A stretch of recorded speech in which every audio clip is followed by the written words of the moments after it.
In the day's other news, the official death toll reached at least 324 in last week's earthquake in central Mexico. Today, crews in Mexico City were still searching the rubble of collapsed buildings, although hope of finding survivors is all but gone. Meanwhile, officials clear just 103 of the city's nearly 9,000 schools as safe to reopen. Texas has won another legal round in its bid to ban so-called sanctuary cities that protect undocumented migrants. A federal appeals court in New Orleans gave the Lone Star State more latitude today to enforce the statute. That means that police chiefs and jail officials who don't cooperate with federal immigration officials can face jail time.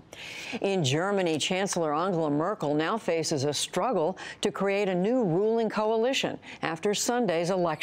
Her conservatives finished first, but they lost seats as a far-right party surged to new prominence. Matt Fry of Independent Television News reports from Berlin. Angela Merkel strode into her party headquarters this morning after a night of licking wounds, wringing hands, and extracting daggers from her back.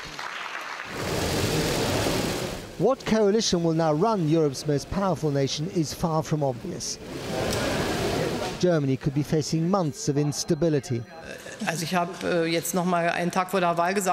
I've said, I use all my strengths to serve Germany and a stable Europe, and then let others decide how they want to describe me, which, by the way, varies quite a bit in Europe. Indeed.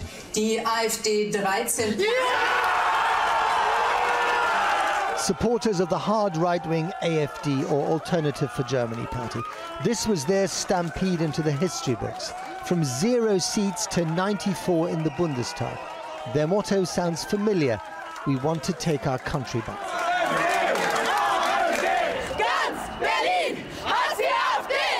Outside, the response. Berlin hates the AfD. Nazis out. You make us sick. You get the drift. Alexander Gauland, his co-leader Alice Weidel and their supporters are voicing opinions that dared not speak their name, especially on immigration, until now. What do you say to those people, to those Germans, and there are many of them, who look at you and look at your party and say you are racist? What do you say to them? We are no racists, we are no National Socialists, we are a democratic party. Germany too has caught a bout of populist contagion. It too has joined the tortured debate of our time about national identity. That report from Matt Fry of Independent Television News. Japan's Prime Minister Shinzo Abe is calling for early parliamentary elections. He said today that he hopes in part for a stronger mandate to oppose North Korea's nuclear activities. The election is set for October 22nd. Back in this country, former U.S. Representative Anthony Weiner was sentenced today to 21 months in prison for exchanging lewd messages and images with a 15-year-old girl. The New York Democrat begged the judge for leniency and then broke down and wept. He remains free for now, but has to report to prison by November 6th. There is word that Russian-bought advertisements on Facebook tried to sow divisions in the United States over race and religion during last year's presidential contest. The Washington Post reports tonight that the ads played up discord over groups like Black Lives Matter and Muslims in the U.S. A separate Post report says that President Obama warned Facebook CEO Mark Zuckerberg to crack down on so-called fake news. They spoke after the November election. Today marked the 60th anniversary of the Little Rock Nine. On this day in 1957, 9 black teenagers had to be escorted by federal troops past an angry white mob to attend Central High School in Little Rock, Arkansas. Today, in the school auditorium, the 8 surviving members were honored for their courage.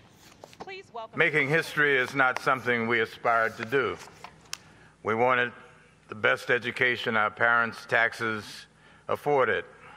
We wanted what the Constitution said, the right to life, liberty, and the pursuit of happiness, and I saw education as part of that right. The confrontation in 1957 came 3 years after the U.S. Supreme Court struck down racial segregation in public schools.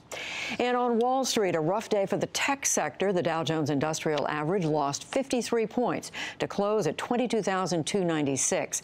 The Nasdaq fell 56, and the S&P 500 slipped 5. Still